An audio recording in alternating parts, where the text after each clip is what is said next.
VOC atau Verenigd Oost-Indische Company alias Kongsi Dagang Hindia Timur adalah titik sejarah yang sangat lekat dengan Indonesia.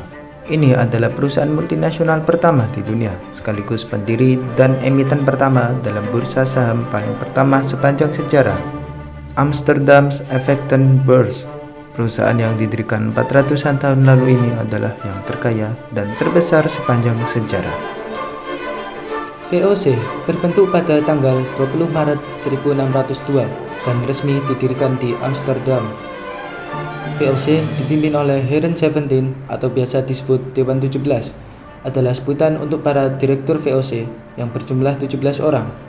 17 orang tersebut merupakan perwakilan dari setiap provinsi di Belanda. Adapun tujuan terbentuknya VOC yakni mengurangi persaingan antar sesama pedagang Belanda, menandingi persaingan dengan pedagang bangsa Eropa lain, dan memonopoli rempah-rempah di Asia.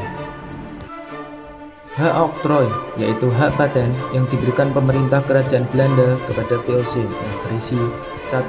Hak untuk memerintah di negara jajahan, 2. Hak untuk memonopoli perdagangan, 3. Hak untuk mencetak uang sendiri, 4. Hak untuk memiliki angkatan perang sendiri, 5. Hak untuk memiliki senjata, 6. Hak untuk mengadakan perjanjian, 7. Hak untuk mengumumkan perang. Maka tak heran banyak yang menyebutnya sebagai negara dalam negara.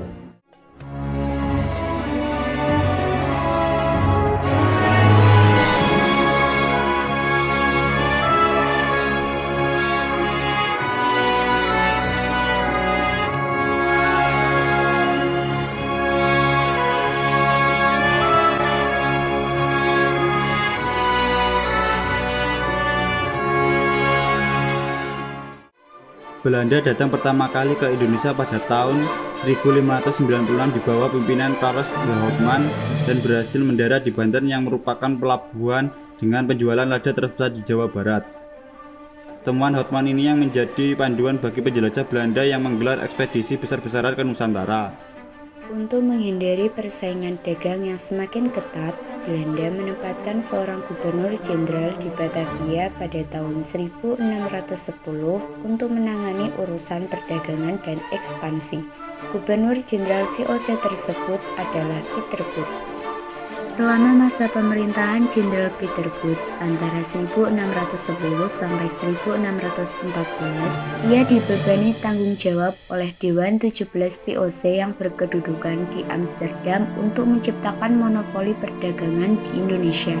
Meski masa jabatannya tidak lama, Pieter Both dikenal sebagai Gubernur Jenderal VOC yang berhasil menaklukkan Timur dan mengusir Spanyol dari Tidore, dan mengadakan perjanjian dengan Pangeran Wijayakarma guna membeli sebidang tanah yang berlokasi di sebelah timur Muara Ciliwung. Tanah inilah yang kemudian menjadi cikal bakal Batavia dan daerah kekuasaan VOC di Tanah Jawa. Selain itu, Pieter Both juga berhasil mengadakan perjanjian dan menanamkan pengaruhnya di Maluku dan berhasil mendirikan pos perdagangan di Ambon.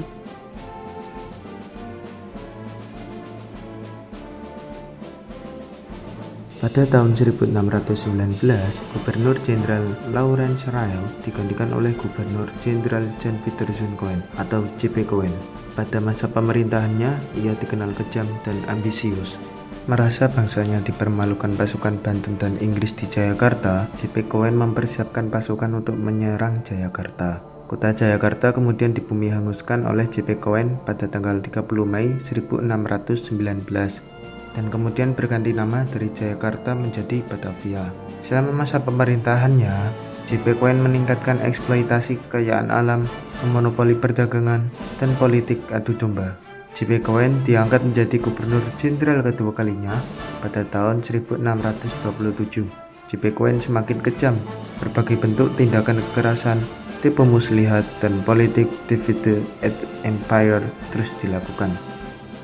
Contoh Perang Makassar. Dalam perang ini, VOC berhasil menaklukkan Kesultanan Goa dan kota Makassar. VOC dibantu oleh Raja Bon dan Aru Palaka yang tengah berseteru dengan Sultan Hasanuddin. Selain politik divide et impera, VOC memiliki beberapa kebijakan lainnya, yaitu 1.